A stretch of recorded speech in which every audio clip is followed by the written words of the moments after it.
Двух казанцев задержали по подозрению в краже платежного терминала. По версии следствия, они украли аппарат с деньгами из одного из магазинов на улице Аделя Кутуя. Вскрыли его уже у себя в гараже. Подробности у Нафисы Минязовой.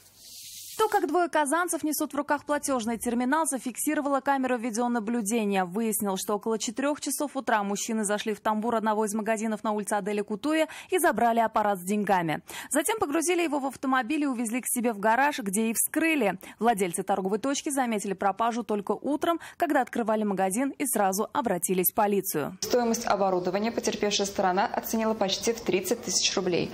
На момент кражи в терминале находилось порядка 170 тысяч рублей. Стражи порядка, просмотрев съемки с камер видеонаблюдения, установили машину, на которой уехали похитители и вышли на след подозреваемых. Двое мужчин, одному 22 года, другому 26, свою вину полностью признали. Молодые люди признались, что вскрыли терминал и забрали оттуда все имеющиеся денежные средства. Похищенные деньги подозреваемые потратили на собственные нужды. По данному факту возбуждено уголовное дело по статье «Кража». Она предусматривает до 5 лет лишения свободы. В отношении одного из подозреваемых избраны меры пресечения в виде заключения под стражу. Второго суд отправил под домашний арест.